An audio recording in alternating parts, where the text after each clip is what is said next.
All right, so we'll go ahead and get started then. And we're just um, happy to welcome you guys to our webinar tonight, 4 Steps to Solving Unexplained Infertility and Recurrent Miscarriage.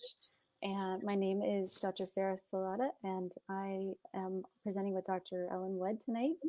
And we're actually going to be discussing a lot of things you can do to help prepare for any upcoming fertility treatments you have, along with getting some answers that you might not be getting from the current care that you're receiving, or if you've experienced a miscarriage recently or recurrent miscarriages, what can be done to help get to the bottom of what's going on. So I'm really excited to have tonight here Dr. Ellen Wood, who we've been working together for many years. And we're going to actually get into some pretty deep subjects over the next hour. But before we begin, I just want to let you know that the information contained in this webinar and related materials is not a substitute for your professional medical advice or diagnosis or treatment. And the use of this and related material does not replace the advice of your physician. You're definitely welcome to have a conversation about this, about our topics with your doctor. We really invite participation, but know that it's not a substitute for the care you're receiving. And I just wanted to say, take a moment to introduce Dr. Ellen Wood. She's a reproductive endocrinologist at IVFMD, and they're located in South Miami and also in Cooper City and Palm Beach. So hello, Dr. Wood, welcome. Hello, thank you very much. Yes, I'm happy to be here, happy to discuss this topic with all the participants. Thank you. And you can just tell us a little bit about your background and why you really started working with fertility. What made you passionate about it? Yeah, well, our practice, I mean, we have multiple locations. We're one of the largest practices in South Florida. And our approach to fertility in general is really kind of a holistic approach. Looking at the patient, looking at their issues, not just giving them a one type of treatment in general, which is, just a simple IVF treatment. We try to take a look at the entire patient. And I think that's where the approach with acupuncture and different types of medicines complement our practice. So I've been in South Florida for 18 years, and for most of that time, we have always tried to integrate different approaches into improving our success rates. And we have found that that has made us one of the most successful practices in the state for, essentially the whole time I've been with them. We've pretty much been top in the state as far as success. But I do think it's because we don't just treat the patient as just, an IVF cycle or they need this. There's other approaches you can take, and there's other things that you can add in to a treatment in order to help the patient conceive. Definitely. And I agree with that. I am so happy to have you on tonight. And I think that that's really something that it's very important to emphasize, that there are clinics that are out there that are kind of taking a one-size-fits-all approach.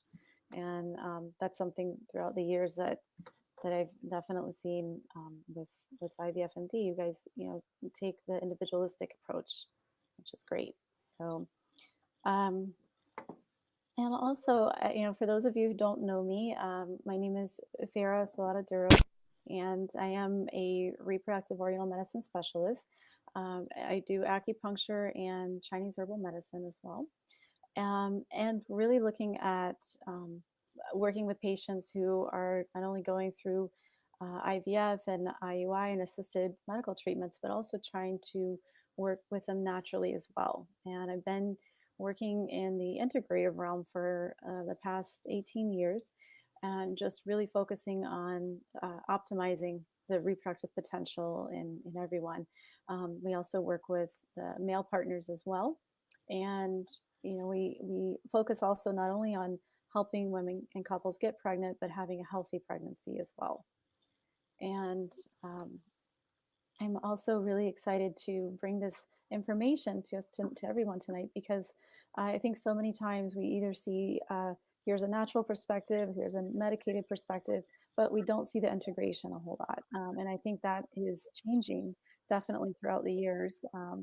But the information that's out there really the main key is, does it work? And that's really what we focus on, are the most effective treatments.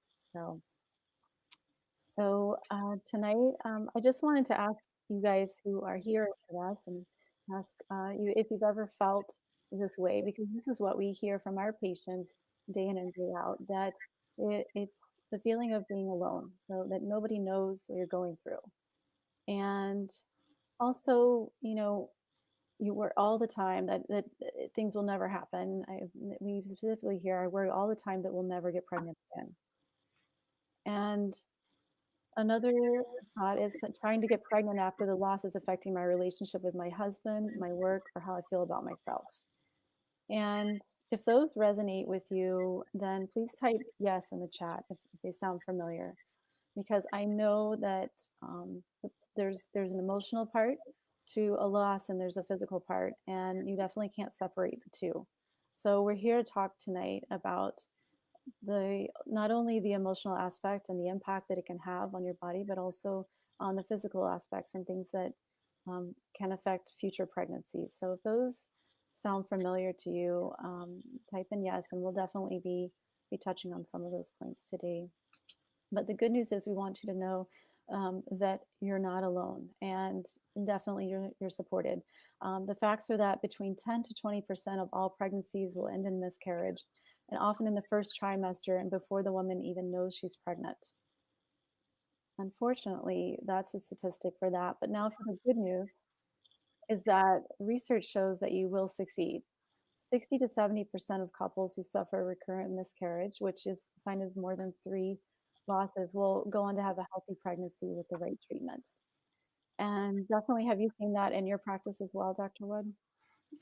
Yes, the persistent will have a baby, Yeah. um, but many of them need evaluation, and we need to determine exactly what the cause might be. So it's something that is absolutely treatable in over 85% of cases. We are able to find something wrong and institute, in some cases, an incredibly easy treatment, and the next pregnancy is healthy. Right. And definitely that's the emphasis with the right treatment for sure. And we do see that, the definition of a miscarriage, I've seen it vary actually, as far as recurrent pregnancy loss. It can be over 3 consecutive miscarriages, but also it can be defined as 2 consecutive pregnancy losses. And there is a difference with how far along you are too when you experience a miscarriage. It's technically defined as a loss of a pregnancy before 20 weeks. And this might be very surprising for a lot of us, but 1 in 6 pregnancies will end in miscarriage before 12 weeks. And I think that it sounds very alarming, but a lot of times those are undetected as well, those losses. Well, I do think that's one of the other things that we try to emphasize, to patients, is that that the "you are not alone" approach. This is something that occurs, and if it occurs more than once, at that point, that we have to seek evaluation. But this is something that is quite common, and it's not something that is just a fluke type of thing. And many times after 2 losses, there's something that can be treated. But many patients feel like they are the only one that's ever experienced this, and it is quite sad. Many times the OBGYN doesn't acknowledge that there could be a problem, because they all see patients that are getting pregnant quite quickly. Our patients are very different, because most of our patients are struggling to conceive. And then once they conceive and they miscarry, it's just a more devastating event, because it took so long to actually get there. Right, and I want to spend a little bit of time, talking about the different causes of it, because I think recurrent pregnancy loss and unexplained infertility can definitely overlap, and what you see. And so I wondered if you could just, go through some of these causes with us. Right. Well, again, the majority of the causes, unfortunately, are genetic. And that is something that we can detect with our advanced reproductive technologies. Um, if the egg is bad, the pregnancy is not going to continue. So it's nothing the patient did. It's nothing the patient didn't do. It's just unfortunate. However, there are some things you can do to try to improve the health of your eggs. And we'll get into that later. Um, Many of these bad eggs will occur in women as they age. However, we have seen young women in their late 20s, early 30s, who have a far more bad eggs than they should have. And that's where we find that the out of the box type of nutritional lifestyle acupuncture blood flow has improved the health of their eggs, because whereas we assume the patient who's over the age of 40 will be ovulating eggs that are not quite as good as they were when she was in her 20s, we also find young patients with the same problem. The other issues can be hormonal. If the pregnancy is not supported properly with progesterone, it is not going to survive. So we do a lot of supplementation once we identify that the progesterone levels are suboptimal. Patients with elevated levels of their prolactin or imbalances in their thyroid or adrenal glands will also, those things are easily corrected. However, they need to be investigated.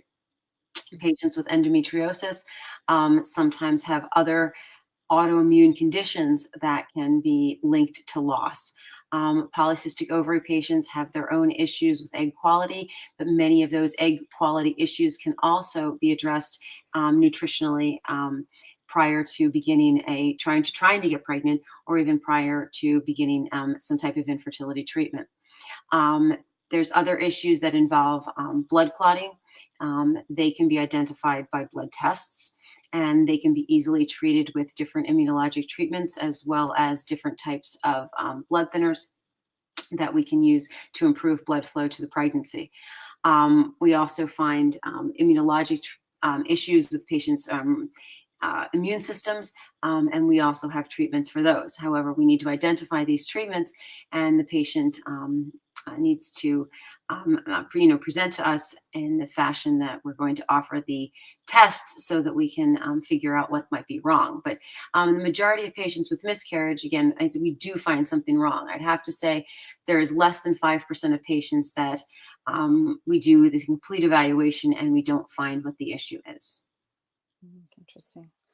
And how about the immunological blood clotting disorders, and what type of patients do you see those in? Or I guess I always think of endometriosis when I think of like that possible Well, population. endometriosis is a very interesting disease because it is technically an autoimmune disease. So the body is attacking its own menstrual blood.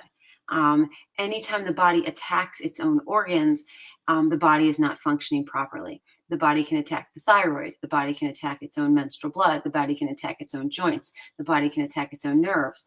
And in any type of these immunologic diseases, there is also a higher risk of the body attacking an embryo. So because an embryo is foreign and it's a product of mom and dad, and when that's trying to implant and make a home in the woman, the body may not recognize it as a pregnancy. It may not protect it like the normal mechanisms in women that are healthy have, and the body may be attacking that pregnancy like it would be a bacteria or virus. And so there are certain blood tests that we can run to identify whether or not that abnormal immune response to pregnancy is there. And what do you like? I guess, how do you know when you should start looking for those things? I mean, as far as how do you know to test for the blood clotting disorders or for the lupus anticoagulant factors and that sort of thing? Many times it's by history. So if the patient has a history of a loss after heartbeat, that is much more common that they're going to have a hypercoagulable state, and they're going to have a blood clotting issue. Patients who sometimes have had a healthy pregnancy and now experienced several losses after a completely normal pregnancy, what that could mean is that that normal pregnancy, uncomplicated, easy, actually immunized the patient towards subsequent pregnancy, just like a vaccine would. So you get a flu vaccine, you create antibodies to the flu. The next time you see the flu, then your body fights it off. And we see this history very, very often in patients. So they had a completely normal pregnancy, and now they've had 2 or 3 losses after that normal pregnancy, and they're young. And so when a patient is under the age of essentially 37, it's less likely that they continue to produce a bad egg each month. Over the age of 37, it's more likely that we're looking at a bad egg being produced. Clearly, over 40, we're thinking that it could be a bad egg being produced. But if we're seeing young women under the age of 37, and specifically in their 20s, it's much less likely that it's a bad egg. So therefore, we'll have a higher index of suspicion that these hypercoagulable states or these autoimmune conditions may exist. Interesting. Okay. So that's something that's not routinely checked, though, correct? No, no, it's absolutely not. Okay. And so, looking through all the different causes of recurrent pregnancy loss, a lot of times these could overlap with unexplained infertility as well. Oh, absolutely. Yeah, Mhm. absolutely. We see a big overlap. Now, but the nice thing in the patient, well, not the nice, but it's the nice thing in the patient who is the miscarrier, that most of the time, because they are conceiving, they do not need advanced reproductive technology like in vitro in order to have a healthy pregnancy. We're able to treat them with just the immunologic treatments or just the blood thinning treatments and help them have a successful pregnancy. In patients who are not conceiving, who have these immunologic disorders, most of them will need IVF in order to just achieve the pregnancy. So miscarriers and infertility patients are a little bit different in the ease of our, of our ability to get them pregnant or help them get pregnant. It's good to know. Okay. And that's why we're here, and because there is treatment. And the treatment options that we are going to be talking about tonight include testing, nutritional, hormonal, and lifestyle. And a lot of times those are overlapping as well. And so the exciting part of this is that we can make a difference in so many levels. And tonight, that's what we're here to talk about. So if you have suffered numerous implantation failures with IVF or IUI, or also numerous miscarriages naturally, and have suffered losses, and you're just also not getting pregnant and don't know why, this is the time to get help. And so many times we've heard some of our patients say, I wish that I had known about this earlier, or I wish I would have been tested sooner because I went through several IVFs that failed. And it's heartbreaking. So I really think that throughout the years, we've developed a plan to actually kind of streamline the process, make it less time consuming, because we know time is of the essence, especially when the clock's ticking. So we're going to talk about these 4 steps that we've put together. And the first one is to gather your team. Um, a good team is going to consist of actually your reproductive endocrinologist, your gynecologist, and an acupuncturist optimally, and also a psychologist. So we'll go over the reasons why those are so important. And and the next would be discovery, to discover the underlying causes, to actually go and seek treatment for that and treat the root causes along with preparation for a healthy pregnancy. So definitely the fourth and most important is to take action, because the odds are in your favor. And tonight we're going to hear from one of our mutual patients, who's, I just saw her pop up in the chat. She's here. She said she was working tonight, but she definitely could. She shared her story. So we're going to share her story at the end of our webinar, because she overcame not one, not two, but 3 miscarriages, and with the help of integrated treatment and really taking action too, despite really being told that there wasn't much of a chance that she would be successful. So I'm really happy to share her story. I'm glad she's here tonight. Um, and we cannot underestimate the power of support. And support means your immediate family, if they are on board and knowing what you're going through, and friends, and also your providers. And the best case scenario, your providers are going to communicate with each other and be on the same page. And this sort of looks like this, the Wonder Team. So in a perfect world, our OB/GYN will have the ability to order tests to detect subtle hormonal imbalances along with any structural issues. And you will also have a relationship with a good reproductive endocrinologist, even if you're not thinking about going in for IVF. Because as Dr. Wood mentioned, a lot of times with recurrent miscarriage, it doesn't require IVF. There are other things you can do to be successful in having a healthy pregnancy. And you might need autoimmune testing too, and more in-depth testing and treatments as well. Um, and acupuncturists, there are acupuncturists that specialize in reproductive medicine integratively. And we will post a link to the ABORM if you're in a different state. and you're looking for an acupuncturist that works with fertility and actually speaks the language and sees patients every day, day in and day out for fertility, then that's optimal. There is a national organization that requires certification, and that is called the ABORM. So we will post that link. They're actually in different countries as well, and you can find out if your acupuncturist is, if you have one close to you, that they can work with you, and also they'll probably be working with some of the reproductive endocrinologists and OBGYNs in your area too, so that they'll usually know of each other, and a therapist, because sometimes a little bit of therapy goes a long way when you're dealing with losses. And that sometimes you might be the only one, you and your partner might be the only one that are aware of the losses, and you're not sharing it with anyone else. It's really hard. So getting that support, there is nothing wrong with seeking help and addressing those issues. Not to mention the stress it can place on your relationship. So definitely there are therapists out there that work with repeated miscarriages and also work with infertility. And a good source would be probably any of the team members that we just talked about. They will probably be familiar with therapists that work with recurrent pregnancy losses and infertility. So most importantly, though, you have each other, and if you're in this together. So a lot of times we might just see a female partner in our treatments, but we definitely have um, a very big um, support network when we talk about partners together. So I'm actually getting some feedback that we're not having audio. Do you guys hear?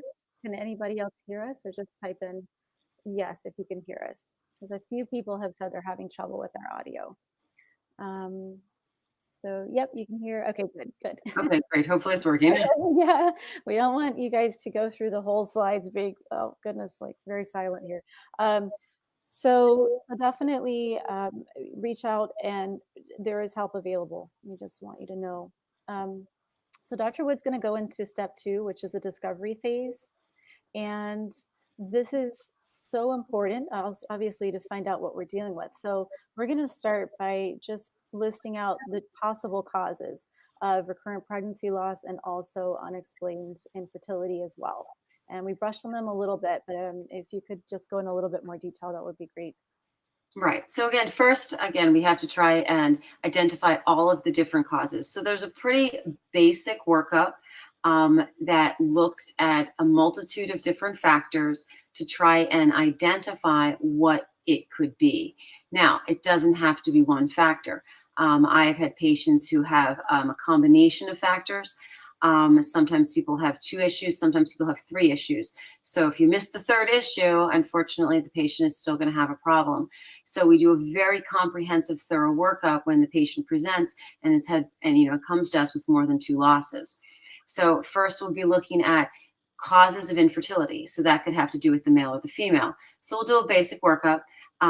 If it's a miscarriage situation, we're assuming that the sperm are working. We're assuming that the patient is ovulating, and we're assuming that her fallopian tubes are open.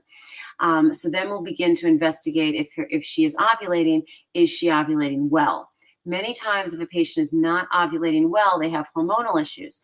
If the ovulation is poor, therefore they could not be producing adequate hormone to support a pregnancy. And this is one of the most common causes of pregnancy loss, and one of the easiest ones to treat is low progesterone levels or low estrogen levels in the early stages of pregnancy, and this comes from a weak ovulatory state.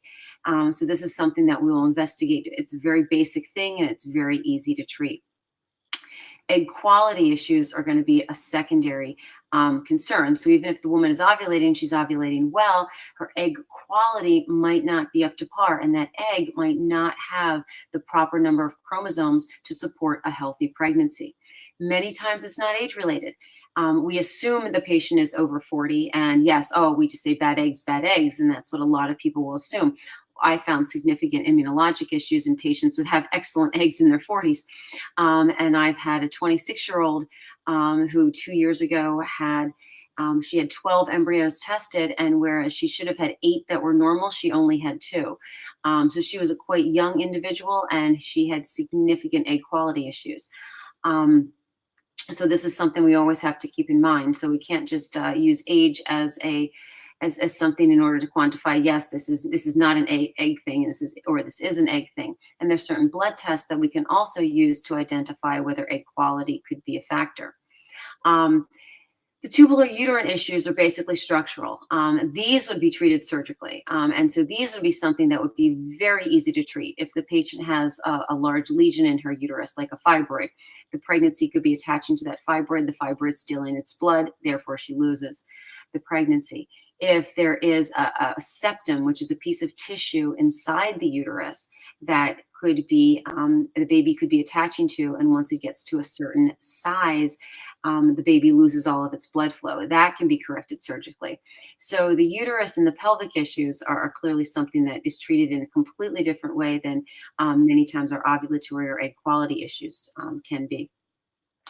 Then there's the autoimmune issues that we see very, very prevalently, because they also they link infertility with miscarriage. And it doesn't mean they cause them. It means that there is definitely a link between the two, so that when we approach the patient, we have a heightened awareness that we should do this investigation before they move on and have another loss. So these are just some of the causes. I mean, there's other causes which can be genetic, that involve something that either the male is born with or the female is born with. And this is 1 to 3% of losses, but we also don't like to miss this. So a multitude of things, but we kind of move through them methodically in order to identify what's going on, or how many different things could be going on, so we can adequately treat them. Right. Awesome. And let's talk a little bit about the age factor, because that's the elephant in the room, but it needs to be mentioned, and what can be done. Well, age factor, we can't change your birthday. However, we have to be realistic as far as, what are the actual chances of having a healthy pregnancy at different ages. And as you can see from this chart, it declines dramatically. That it's not zero. We do have patients over the age of 40. And again, the percentage of chance of conception and healthy birth is obviously lower over the age of 40, but it's certainly not impossible. But I have had ladies who are 42, 43, 44, who actually are producing healthy pregnancies. And because they have been over the age of 40, the evaluation for the other causes of infertility have been ignored or avoided, because they have been blown off, that they are losing because of age factor. So we try to keep an open mind, depending on age. However, women have to keep this decline in their success of, conceiving based on age in mind. So don't wait. I mean, that's the message. That's the message that we have to impart to everybody and this is one of the things where it comes to support, and it comes to knowing that, there's people here to help you, is that many times patients will blame themselves, and we'll have a patient who will miscarry at age 35 and she just won't come back. She's devastated. She just can't do it again. And she feels that it's her fault. And the problem is, in that time where she's trying to get her head around that she just lost a pregnancy, she's getting older. And so that's why many times we'll try and identify very quickly what's wrong, so that she doesn't blame herself. And that's one thing that we find in a lot of patients who do have losses. They blame themselves, which is it's not their fault. So this is what we try to stress to them by doing all this testing, this evaluation. It's very important, and that's really a great point you make, that they are overlooked quite a bit, these other causes, because everything's contributed to poor egg quality when it could be other things. So very important. And can you talk a little bit about what reproductive immunology is, because that could be a newer term for a lot of people. And a lot of times I do see patients that come from different areas they've never had testing done, even though they are experiencing repeated losses. Right. So what we'll do in our practice, and specifically once we have identified, so we can even the playing field with a patient who is having losses by, number one, testing their embryos. So if we test their embryos and we rule out genetic issues and we know that pregnancy is chromosomally normal, we want to rule out other issues. And we are finding these other issues in 60 to 70% of patients. 60 to 70% of those patients who have lost and now we have a normal embryo for them, we're not just going to say, hey, we're going to put this normal embryo back. We're going to evaluate them and make sure that their body doesn't have anything we call killer cells killing them, doesn't have any, that your body isn't in a hypercoagulable state that's causing the circulation to the uterus to be impaired, where it doesn't allow the pregnancy to implant properly and doesn't allow the pregnancy to grow properly once it attaches. And so this is testing that we do. We also do testing for something that can change the coagulability of the blood system based on a nutritional basis. Mm-hmm. So sometimes nutritionally, a patient can be deficient in certain vitamins and it can cause her blood to be too thick. So these are things that we will investigate before we will actually replace that normal embryo in order to maximize the chances of success.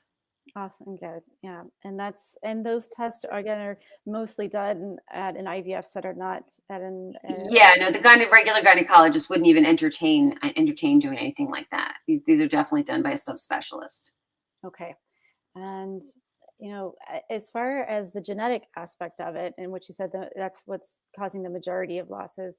What about PGD? Is this something that should be recommended for anyone who's had losses in the past, or when you're at a certain age, or what do you recommend as far as that? Well, the first thing is that anyone who's had losses, we encourage them and hope that where they've had the loss or the doctor that have had the loss with them has karyotyped their pregnancy, because this is really going to differentiate that patient as to somebody should we investigate further. So if the patient comes to me and she has had a loss and the tissue from that prior loss indicates that that pregnancy contained an extra chromosome, okay, then clearly we have a reason, okay? However, if the pregnancy tissue from that loss says that the pregnancy was genetically normal, these are the patients that we need to investigate. The majority of patients that present will come to us with pregnancies that are genetically abnormal. They do not have a normal complement of chromosomes. And this is where the pre-implantation genetics comes into play, okay? So this is where we can actually test the embryos before the patient gets pregnant. This has been shown in multiple studies to lower miscarriage rate, okay? Doesn't seem to improve live birth, because if the embryo is bad, the embryo is bad. It is what it is. However, if we put back an embryo that has Down syndrome, the patient's going to lose. If we know it has Down syndrome, we're just not going to put it back. And therefore, we're just going to put back the normal embryo. So this is going to lower loss rate. However, before we replace an embryo that's normal, we do immunologic testing to try and maximize the chances that that pregnancy will attach. Okay, so there's not a particular age where you say, okay, because you're over 35 or that you need, PGD, or we recommend it over the age of 37. Okay. However, if patients under the age of 37 would like testing done on their embryos, we're more than happy to do it, because in general, it will lower their miscarriage rate. It will lower us putting back an embryo that's abnormal. However, the percentage of embryos that are normal in an infertility patient, not a miscarriage patient, but an infertility patient in general is quite high. Once when you're in your 20s, when you're in your early 30s. If the patient comes to us for miscarriage and they're doing IVF for miscarriage, it's recommended across the board, because we want to know, is the embryo healthy before we replace it. Okay, and that's good to know. And so that is only done with IVF, and it's basically the process is. Can you explain a little bit about, since some people might not be familiar with PGD, exactly what that involves? Right. So it involves an IVF cycle where we're going to extract the eggs after stimulating the ovaries with injectable hormones. We extract the eggs, we fertilize them with the sperm. We will grow them in the laboratory for 5 to 6, up to 7 days.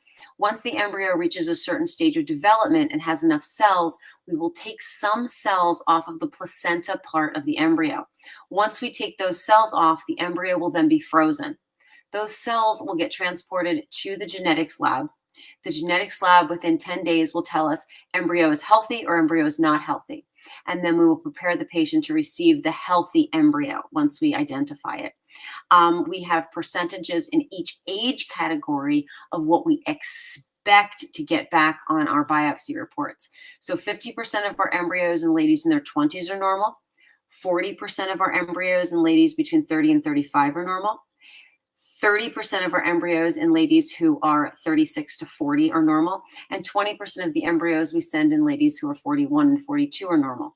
So these are just percentages based on age. So therefore, the more eggs we can get, the more embryos we can create, the higher likelihood we're going to get a normal embryo. Okay, that's good to know. And so for we're going to actually talk about that in a second. You actually have a really interesting picture of a PGD profile, correct? Of someone who started with supplements and had a cycle prior to that, and then 6 months later did another PGD, and it showed a drastic difference. I think so. So that's the exciting part of that. Well, this is that's where the integrative approach to medicine comes in. Yeah, that's so. When we started doing the PGT, okay, because it's changed from PGD, it's now called PGT. okay. So that's a new terminology in the last year. But we thought it was going to be the greatest thing ever. However, then you start getting couples who look like they should do excellent because they have a lot of eggs or they're getting pregnant. So, they should have a lot of eggs, and this should be an easy thing. And we have identified patients who have all abnormal eggs or abnormal embryos, and we're at a loss. What can we do? How can we help them? And, this has evolved into, let's change your lifestyle. What are you doing? Are you not sleeping enough? Do you not have enough blood flow? Where is your nutritional status? Where are you as far as your body mass index? I mean, it's a multitude of things that we have looked at, and I have seen dramatic results because we have just been tearing our hair out saying, oh my gosh, this lady makes eggs, she makes embryos, but why aren't they normal? And that's where the acupuncture, the blood flow, the vitamins, the nutrition, everything plays a role in having a successful cycle. It's just exciting that we're able to see this now too. We know as we see great results, but to actually see it on paper also is very exciting. So, I know we talked a little bit about testing and just how to detect if the immune system is causing miscarriages or IVF failure or not. And there are some tests that you would recommend. So we just wanted to talk a little bit about how does someone ask for that test, or where do they get it, and what does that involve? Well, there's the problem with the testing in the immune system is that we don't have a lot of evidence-based prospective trials to actually say that the treatments that we are offering actually make a difference. Most of our data is retrospective. However, we have an enormous amount of it, and we would have to say we have 80% success if we do identify an immune issue that in a patient who's had multiple miscarriages or multiple IVF implantation failures. So the testing goes to specific laboratories that only deal with infertility patients. Many of the tests are not covered under insurance, and none of the commercial labs usually do this testing. Okay. Interesting. So they would really have to seek out someone who has a specialty in reproductive immunology, or basically who does that sort of testing at an IVF center. Right. Correct. Okay. And as far as the process goes, I mean, I think just getting started, so many times it's so hard just to start. And now that we have the knowledge of these tests that are out there and all the different options available, what we always recommend is a lot of times just getting your records from anyone that you've seen, whether it be an OBGYN or another clinic, and actually having a record of all the procedures that you have been through and lab testing and all of that. And a lot of times we find that the records are scattered a lot of places, and it's hard to kind of ascertain a good history if they're in different places. So just to get started, getting a game plan really is to get all those tests and get copies of everything you've had, and next to go find a provider and get tested to rule out things that might be easier to address. For instance, like if the partner has a problem, a lot of times we see patients who don't, the male partner does not want to get tested. And we're like, what if it's him though? It could be so simple.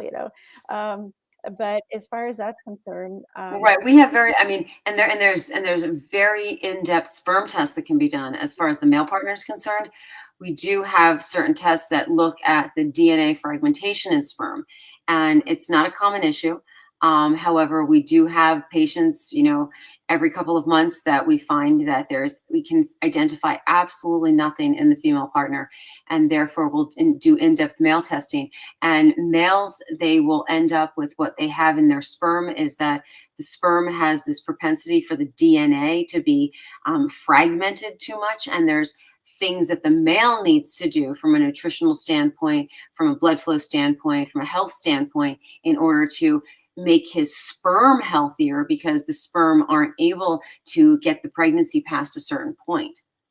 yeah, and I always say you can never have too many healthy sperm, right? So it's just, why don't we address this, and also have them, just a good multivitamin sometimes that can provide a little bit more zinc and selenium, which are good for that. So they don't have the DNA fragmentation test done a lot of times. What we find, and they say, oh, my doctor said I'm normal, I'm good. But I have my doubts sometimes about this. So I Yeah, we've think seen some really interesting cases with the DNA fragmentation. We've actually had some gentlemen, just infertility, that have had issues with lead poisoning, and different chemicals that have, and specifically, what's the mercury? Mercury. We've had several gentlemen who've had high levels of mercury that have been causing their sperm to be fragmented. That has been found to be the cause of their infertility. interesting. Yeah, and definitely environmental causes are, can't be emphasized enough. The good news is that it can take 70 days, and within 70 to 90 days, that new sperm can regenerate.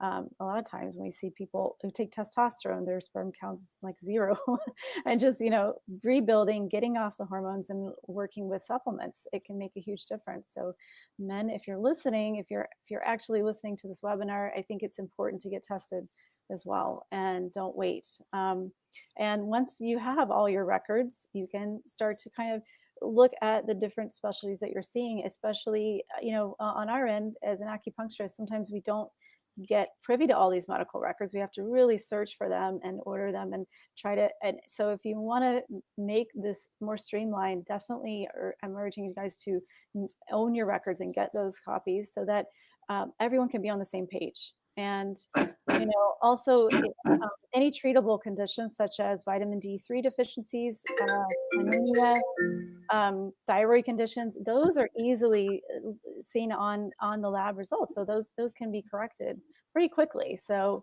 the vitamin D deficiency can cause a lot of issues with unexplained infertility and pregnancy loss, as well as anemia, and B12 and B6 deficiencies. So those things are the easy fixes, and those would be great to make sure that you have on your lab work.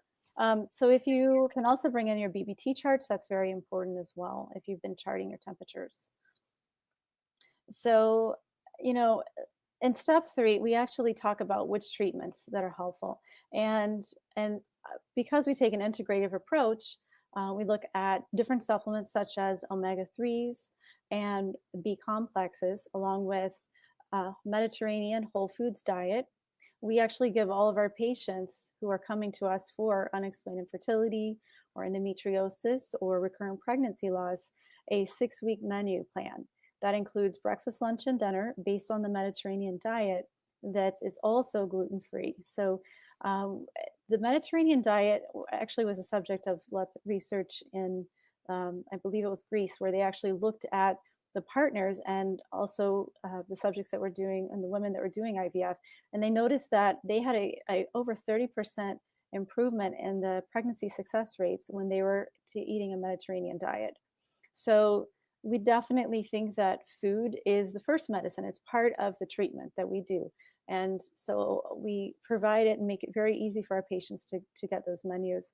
Um, and also incorporating meditation. A lot of times the mind body connection starts with just a really short 5 to 10 minute meditation. And we do incorporate fertility meditations into our treatments as well. And sometimes just that 30 minutes can really make a huge difference. So, that's something that has been studied also with the effect of meditation on hormonal balance. And along with the nutritional plans, we also give a Chinese herbal prescription. And the Chinese herbs can be very effective at also correcting the environment that the embryo is trying to implant in. So we have a formula that we use for many years now that's actually a classical Chinese herbal formula for endometriosis. And we find that women with endometriosis tend to also have their immune systems on overdrive. So the immune system can kind of attack areas that it shouldn't be attacking, especially a poor little embryo. So when we're looking at in Chinese medicine, the basis of correction is looking at the environment and the implantation as well. So if the cycle is better, there's less pain, there's less clotting, then we know that we'll have a better outcome usually with when the patient gets to an IVF cycle or an IUI or is trying to conceive on her own. When we look at the period, it can tell us a lot about the state of the uterus. And so these herbs can actually help change the environment. We've seen cycles come from like a really, really thick purple color, lots of clots, to basically no clots at all and bright red. And that's something that I haven't seen with just acupuncture alone. It can help, but I think you need a combination approach. A lot of times of nutritional diet, lifestyle, and working with herbal medicine along with acupuncture. And the last thing that we want to mention is that there is a manual treatment that's actually from an area that's in Mexico or Belize, what we use called Mayan abdominal therapy, and this is actually really helpful for pain as well. So if someone has gone through a loss and they are having irregular cycles or a lot of cramping, this can actually help with alleviating the pain and also increasing the circulation and blood flow back into that area. So this is one of our favorite treatments to use in combination with acupuncture. That's very helpful. And we're going to talk a little bit about supplements because it is a very confusing topic a lot of times. Which supplement is going to be is best, and there's a lot of them out there. So Dr. Wood, if you could talk a little bit about what you're telling me about the methylated folate and why you prefer that one with a vitamin. Well, actually, when we use it with prenatal vitamins, we tend to use a methylated folate version because it actually has a better outcome with pregnancy, and also because of Dr. Wood has dropped off for a little bit, so we're trying to get back in touch with her. So it does help a little bit. Go back. Can you hear me now? Yeah. Okay. I'm not sure where I went. Okay. That was weird. Okay. Yes. So we were just talking about the methylated folate and why that's so important. And you're mentioning that you saw differences with patients with high homocysteine levels. Right. So there's actually a genetic mutation that patients may have in something called MTHFR. MTHFR mutation is not that significant unless the patient has an elevated homocysteine level. However, the patients with this mutation are at risk for an elevated homocysteine level. So many times the insurance company will not pay to check whether you have the mutation or not. So because of that, it is the safest approach in order to just use a folic acid that is well absorbed. If you have the mutation, you're only going to be absorbing maybe 50% of the folic acid that you think you're ingesting. So the recommended daily dose is between 800 milligrams and a gram of folic acid. However, if you carry this mutation, you're only going to be absorbing half of that, leaving you at risk for an elevated homocysteine level, which can lead to pregnancy loss. It can also lead to birth defects. So it's something that in order to just combat it, you don't even need to know you have the mutation. Just make sure that you are taking the best absorbed folic acid that you can. So basically, folate comes from food, okay, green leafy vegetables. It's broken down by this enzyme to folic acid. The enzyme then further breaks it down into an alpha methylfolate, okay, which is then broken down again into quatrefolate. Quatrefolate is the fourth generation of folic acid, which goes directly into your system. However, without, if you, you know, with no mutation in something called MTHFR, you can absorb anything. But if you have the mutation, again, you need to take either an alpha methylfolate product or a quatrefolate product in order to prevent miscarriage or birth defects, which is incredibly important. So the majority of the prenatal vitamins we prescribe, or recommend, or even supplements we prescribe, have this improved folic acid in them. Right. And we're seeing it more and more now that, the prenatals are starting to put a little bit more vitamin D, a little bit, and definitely stepping up to do the methylated folate, which is important. Um, Things take time to catch up sometimes, but Yeah, I've definitely. had miscarriages that this has been their only problem, Mhm. which has been fascinating, that you place a patient on a better absorbed folic acid. And then in addition to the folic acid, you actually need a B complex, because the folic acid, your body can only absorb so much. It needs factors in the B complex vitamin in order to carry it into your bloodstream. So most of the products that will have the B complex vitamin in it, plus the more absorbable folic acid, in order to improve your absorption rate of it. But I have miscarriers over the years that this has been their only problem. And it's like, yeah, the doctor treated me with a vitamin and I had a healthy pregnancy. I'm like, it just seems so simple. So these are very simple things that sometimes are easily missed if you're not looking for it. Right, and a lot of the sometimes we see patients who've gotten their vitamins at Whole Foods or different places, and it's great to have a Whole Foods vitamin, but I really don't know sometimes if they are absorbing what they're taking, and especially if you're not absorbing folate to begin with. So, in addition to that, we recommend an omega-3, which acts as a natural anti-inflammatory, and the higher potency, the better, because even with looking at the high natural killer cells or autoimmune issues, that omega-3 does wonders, even for pain relief we've seen. So I think that should be part of everybody's protocol who is suffering with unexplained infertility or trying to get pregnant, and is also dealing with losses. The other thing that has come up recently with research into vitamin D is that 2,000 to 4,000 IU's a day is the optimal dosage for trying to conceive and also during pregnancy as well. And they had a study not too long ago, an IVF study, where they were not allowing women into the study if their vitamin D levels were below a certain point. Right. Well, Because vitamin D has been associated with improved egg yield at egg retrieval. It's been improved with lowering preterm birth, lowering gestational diabetes, lowering preeclampsia. I mean, it's crazy how many things that a low vitamin D can cause, and a very simple vitamin can, decrease the percentages of having these problems. So we've been testing vitamin D in all of our patients probably the last 6 or 7 years. and a lot of I mean, think, oh, we're in Florida, Sunshine State, but we've seen so many patients in the teens, even like super low. So at that point, I mean, that's really important to correct before getting pregnant, I think. And with CoQ10, we're going to show some slides actually from your office that I think it's very important to look at that research and see, how that improves that quality and how long to take it for, because when do you think that it actually, I mean, I think it does take at least 3 to 6 months to see the most differences with that. And if you could give your experience into when you start to see the most changes with your patients, as far as Dr. Wood, like 3 to 6 months or longer. A minimum of 3 months. I mean, because the eggs that you're going to ovulate, the body is picking them 3 months before they ovulate. Mhm. So whatever those teeny weeny weeny weeny weeny little eggs we're going through in a 3 month period of time is going to be the health of those eggs when they come out. So we like to try to prepare the patient for at least 2 to 3 months with lifestyle changes, vitamin supplements, before we are going to push them into, an IVF cycle, which is, so patients will come to us and they'll say, oh, I want to do IVF now. And I'm like, not the best idea. How about we try and nourish you a little bit in order to get our best outcome?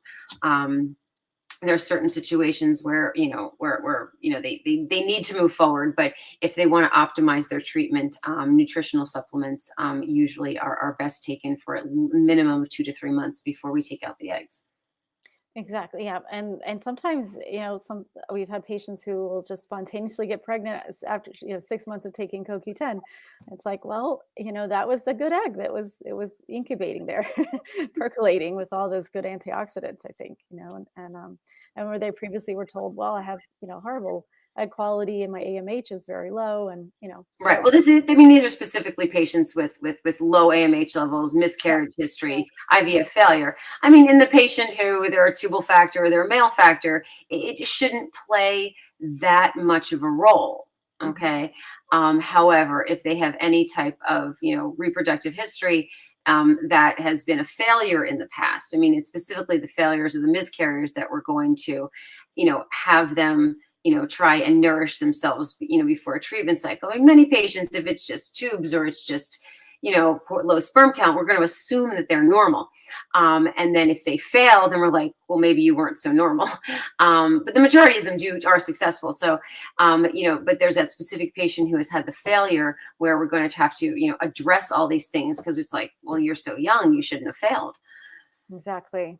Well, I think that's great that there's support there, and especially with prepping. You said to best give it time, and I think that having that at least 3-month time span is great. But we recommend definitely to start acupuncture, CoQ10, and supplements like melatonin at least 6 weeks prior to a embryo transfer. At the minimum, it's great if we have more time, but definitely that's important. Um, and this is what I was the slide that I was speaking about. If you could just explain what's happened here and what we're I looking. know. I mean, this patient she was fascinating to me because she had incredible hormone levels. I mean, her hormone levels, we ran her through IVF. I mean, she had, an AMH level of 6, which is like, I mean, I got 30 eggs from her. So you're thinking 30 eggs, like this is a no-brainer. How can she not have a good one? So in the first, report that we got from the PGS, we had 9 embryos that were tested, and each of them had extra chromosomes. I mean, we had an extra 11, an extra 22, an extra 22, a broken off piece of 10. I mean, it was just crazy how all 9 embryos that were biopsied could have been abnormal. So, I mean, literally, we go in and I talk to this lady, and I say, look, the writing's on the wall here. You have bad eggs. I don't know how to fix this. And this was actually her 3rd try that you see up there on the left hand side. And they looked at me and they said, well, we don't want to stop. And I'm like, this is your 3rd try. Like, we've had these results before. And I looked at them and I said, okay, look, we haven't done this because you have so many eggs. You need to get your body optimized if you want to do this again. So we had her work with a lifestyle physician. We had her optimize her BMI. She needed to lose weight. She needed to exercise. She needed to start taking melatonin. She needed to have better sleep habits. We did not have her on supplements for any of these cycles. And the reason we did not is because her hormone levels were so good. I Mhm. mean, it just didn't seem like that it seemed like logically she'd produce a good egg. So I said, look, you need to start taking CoQ10. We need to start taking PQQ. We need to start trying to improve your egg health. And so she came back to me 6 months later, and she's like, all right, I'm ready. I want to try again. And the lifestyle physician that she was working with said she's ready. She's, lost 15% of her body fat. She's, changed her lifestyle. And I was like, wow. Oh, I mean, and I was shocked that because it's a commitment. I mean, it's a true commitment when you have to, when you commit to really making big changes in your life like this. And she did it. And I'm like, I went out on that for her. I'm like, all right, I will try you one more time. And I did. And miraculously, she had a normal embryo. I mean, I could not believe it when I got back the report after having so many abnormals. And she delivered that baby girl 7 pounds, 4 ounces by C-section in July. And it was just amazing. And I can only attribute that normal embryo is to acupuncture, blood flow, lifestyle, BMI changes, nutritional changes, and because from a medical standpoint, I would have, if you looked at the PGS report on the left, I think 9 out of 10 reproductive endocrinologists will say you need a donor egg. There is no way we're going to get a good egg out of you. Mm-hmm. And that's why I sent you, that's why I have this slide up, because it's just so miraculous and that's the only thing we really did differently. I mean, there was no huge change in drugs or huge change in anything else except lifestyle, acupuncture, blood flow, exercise, sleep habits, vitamins. That's the only thing that I think I'm 100% sure that she had that baby. That is a wonderful story. That's amazing. And it's something that we are just seeing that more and more as we focus a little bit more on things that, like you said, like lifestyle and diet and those changes that you can do. And it's not all doom and gloom when when we have one failure. It definitely, I think if you can hang in there and keep trying, it's going to happen. I really see that. And speaking about, I mean, acupuncture, when we work with a patient who has been going through fertility treatments or who has come through a loss, when they do get pregnant, it is very joyous, and it is there's a little bit of fear there because they've been through this, and they're thinking, really, we think if we can just get past that 14-week mark, actually is we continue to treat and continue to focus on blood flow and stress relief. And that is very important. It's crucial to get past the point where they couldn't get past before. And we try to do all that we can. And ultimately, we know that there's only so much we can do. It's not all up to us. But just because of you get a positive does not mean, obviously, that it's over. We have to continue and do as much work as we can in that first trimester. And not to mention, we do work with nausea, vomiting, and also the stress. I mean, stress can divert blood flow. We know that. So we definitely want to continue to balance those cortisol levels and work through that first trimester. After that, we usually have patients come as needed until the third trimester when we do labor prep. But I think that you also see patients during the first trimester as well. And I think after IVF, correct? It's like the second, I guess it's the 8-week mark where they graduate out, or is it a little later? I guess no, we usually graduate them 8 to 9 weeks and send them out. Yeah. And depending if there's an autoimmune issue or many different factors, they might be doing other treatments, which I know we didn't talk about much because we could probably talk about this for like 2 more hours as far as the type of treatments. But with autoimmune issues, given that some of our patients are going through treatments with Lovenox or intralipids and that sort of thing, those are usually continued throughout the pregnancy, or is it mainly the first trimester? And it varies and varies. We're continuing the intralipids in a lot of patients with poor history till 24 weeks. The patients who are using blood thinners will continue till 12 weeks, and then they'll repeat their testing. If their testing is continued positive, some of them will stay on it for the entire pregnancy. Okay. And there's not a whole lot of studies, honestly, on pregnant women, and that's for a lot of reasons, ethical reasons. But there was a study by Deborah Betts, and this was published a couple of years back. But basically, that they compared women who were receiving acupuncture who had threatened miscarriage symptoms with those who just received a touch intervention, and they knew that it actually improved outcomes for live births. So we do know that it's safe. And a lot of times people wonder, like, should I be doing acupuncture? Should I get massage? Should I eat this? Should I eat that? But the research is there that acupuncture works for that. And there's studies to show that statistically ectopic pregnancies and miscarriages are reduced when we're looking at using acupuncture during an IVF cycle versus IVF alone. And pregnancy rates are higher. And I know that you guys see that since you recommend acupuncture in your practice, and we see it as well. Yeah, we're huge. We believe in the integrative approach where, the medicines that we prescribe are not everything. Yeah. And I'm excited to actually share a story from one of our mutual patients.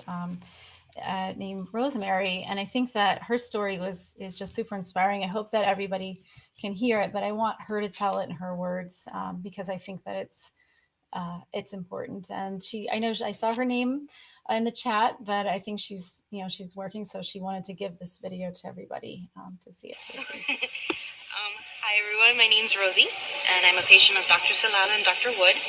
I started seeing Dr. Wood January of 2015, and I did some blood work with her. I'm sorry, January of 2016. May of 2015, I sadly suffered a miscarriage, and my sister-in-law, who was pregnant at the time, she had done treatment with Dr. Wood, encouraged me to meet with her, and it took me some time. You know, after suffering a loss, I kind of just didn't. I was in denial. I didn't want to know that there was something wrong. So I didn't see Dr. Wood till January of 2016, and then I did some blood work. She ran some tests, and she diagnosed with a couple of things: low ovarian reserve. I had really high natural killing cells,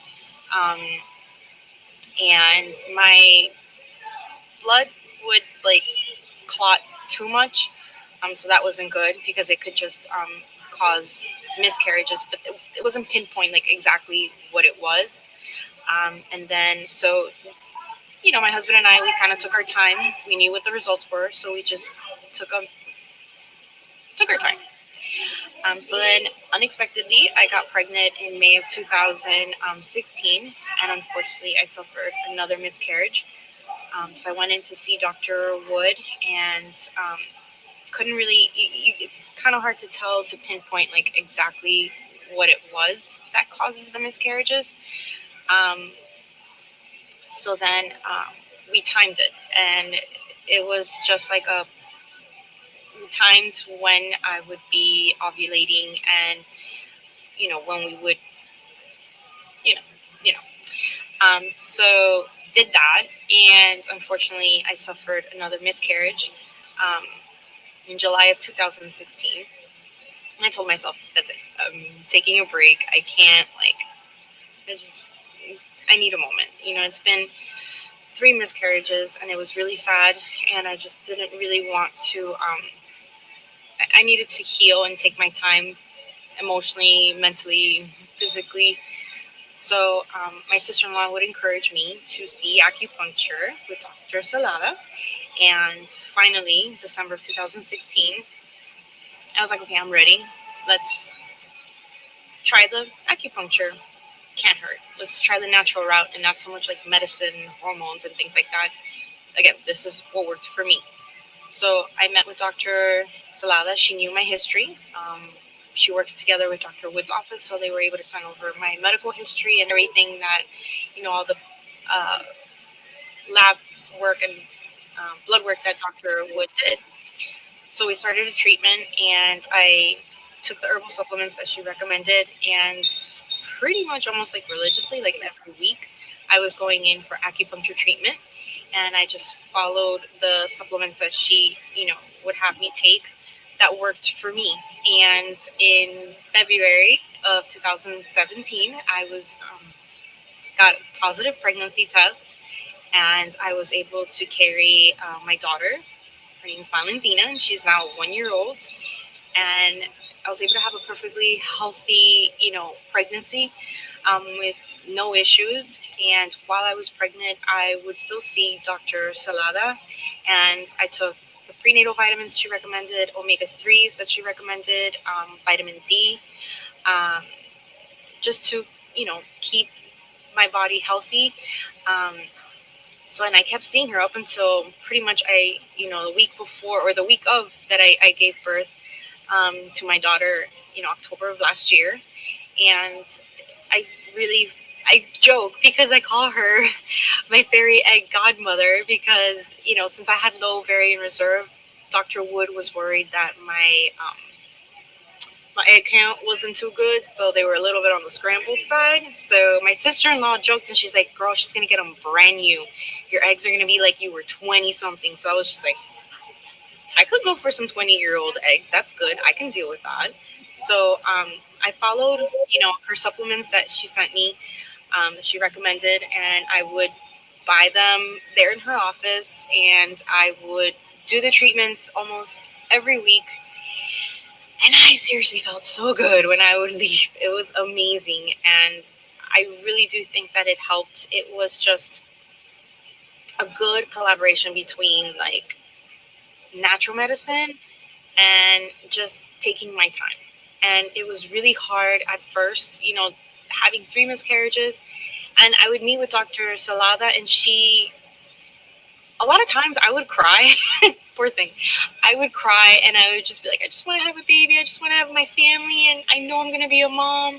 And she would tell me, you will. You absolutely will. And she was just such a positive energy to be around, and her treatments are very effective. They would work. There was times that she would, when I first went in, I had like my uterus was like a little tilted. So she untilted it with the Mayan abdominal massage, and it really helped. That's just something that, again, it worked for me. And I think that we always try to like see, okay, what worked for someone else may work for me, or that didn't work for someone else, that's not going to work for me type of thing. But everybody's different. So my sister-in-law really helped a lot, and she encouraged me to see her, and she was able to carry a perfectly healthy baby. With Dr. Wood's office and Dr. Celada's office. So I was just like, okay, clearly something's working for you, so let's try that. And the answers I got from my first gynecologist after my first miscarriage weren't like the most positive. So I knew that Dr. Wood is like the lady to see in fertility and like reproductive medicine. So I was very happy that I went that route. And also meeting with Dr. Celada, and every week just really looking forward to the treatment, because it was relaxing, and I was able to just trust that it would work. And because my mind was right, I was positive. I felt healthy. I felt like I had, did I mention that I started my treatments when I was 36, 35? Yeah. So I had my daughter when I was 37 years old. So, and I started my treatments when I was 35. So I was like, great. It's because I'm 35, and after being diagnosed with low ovarian reserve, I was like, great. So I have bad eggs. Honestly, this is my thought. But it's not. And it's just, after doing the herbal supplements that Dr. Celada prescribed, it just really helped to, like, my sister-in-law told me, like, you're going to get eggs from like a 20-year-old. And I was like, I'll take it. I'm good. Just put myself in like a positive mind frame. And I just tried to take, every advice that they gave me, both Dr. Wood and Dr. Celada, I just listened to their advice, and it really helped. So I would highly encourage anyone to try out acupuncture as an alternative, along with, if IVF is what works for you, then great, but I was able to have healthy, natural pregnancies and be able to hold it. I only had, my daughter, and I guess speaking for future reference, I will have another one. So yeah, I hope that this helps. And I hope that you find like what you're looking for as far as like the treatment that works for you. And I wish you all the best of luck. And if you have it in your heart to be a mom, you're going to be a mom. So I wish you all the best. Take care. Bye. And thank you so much for that, Rosie. I am so, I'm like, I think we're all drawing back our tears with that. So I'm really glad that you're able to share your story. And if we can be of any help to any of you, especially, with answering any questions that you might have, we'd love to do that and take that opportunity to answer your questions now. And I hope that this has been helpful for you. So we'll be looking in the chat. We do have one question that came up about what causes poor egg quality if it's not age. So if Dr. Wood is here, let's see if are you here, Dr. Wood? Yes, I'm here. Can you hear me? Yes. Yes, I wish we knew. I mean, we know that if you are, drinking too much, smoking. I mean, those things should be fairly obvious things. However, poor nutrition can cause poor egg quality. There's a difference between egg quality and egg quantity. Okay, so you can diminish your egg quantity by having surgery on your ovaries, by having an ovary removed, by smoking, by doing chemotherapy. That's going to diminish the quantity of eggs that you have. The quality many times has to do with lifestyle and nutrition and blood flow. So there are two different things that a lot of times we're addressing. We're addressing the quantity, which can be low, and then if we know you have low quantity, we're trying to improve the quality with nutritional and lifestyle type of things. Because many times it's unclear. We don't know why the patient doesn't have as many eggs, but we do our best to make whatever they have left healthy. Some people have both, so we can't make new eggs, but we can try and nourish patients to the ones that they have left and make them healthy. And I think that's what happened with Rosie. Yes. And we have another question. Is it okay to take 5,000 IU's vitamin D3? She had a vitamin code raw formula. I'm not familiar. Again, normally we have kind of a formulary that we use as far as looking at the vitamin D level and then correlating it as to how much of the supplementation that the patient should take. So vitamin D is low in the majority of our patients. I think 75% of our patients have low vitamin D levels. The problem with vitamin D, and trust me, we see this 1 to 2% of the time. The problem with vitamin D is a fat-soluble vitamin, so you can actually overdose on it. It's incredibly rare. Usually a 5,000 vitamin D daily supplement, we have not seen patients, getting their levels too high. 40 to 50 is the ideal level, and the majority of our patients that we test are in the 20s. So in general, the 5,000 is not excessive, but you can actually overdose over vitamin D because it's not, you don't actually excrete it in your urine. It actually stays in your fat. So it's good to get vitamin D levels checked every 6 months or so when you're on supplementation.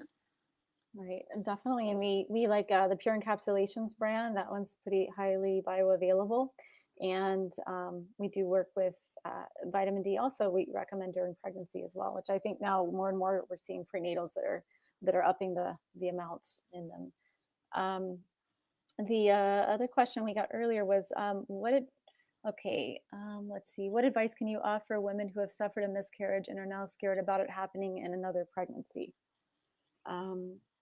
So we can, definitely offer hope. I mean, I think, like you said, if the underlying issues are addressed, and I think nowadays unexplained part is getting to be less and less and less.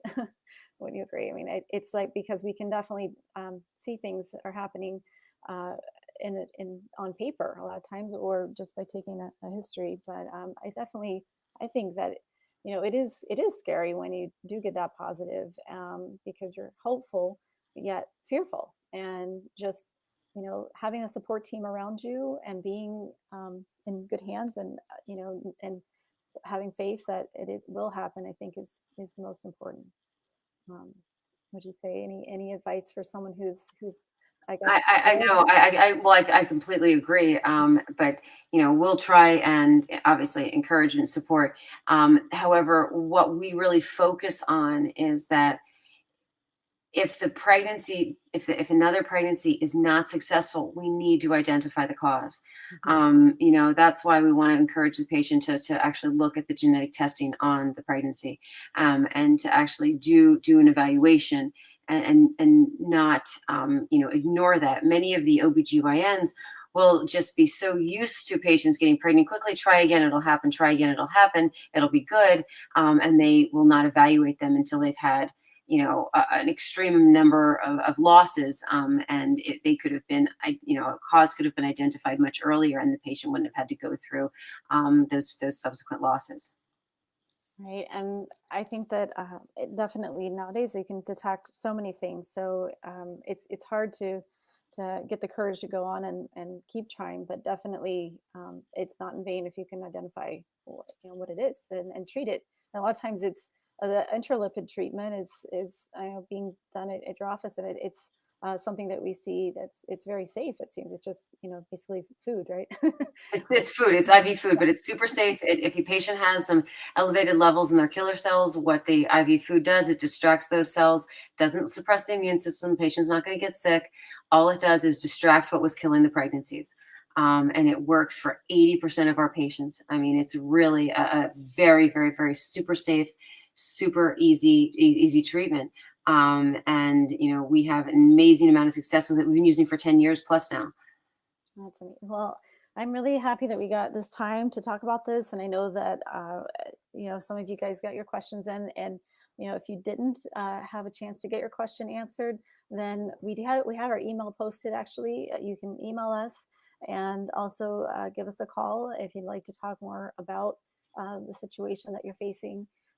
We are actually able to discuss in an integrated manner also some options for you as well. And I really appreciate Dr. Wood coming out tonight to take time and be here. So thank you guys all, and I hope you have a wonderful night. And I really look forward to hearing from you guys in the future. Thanks a lot. Great. Have a wonderful night. Thanks, everybody. Thank you.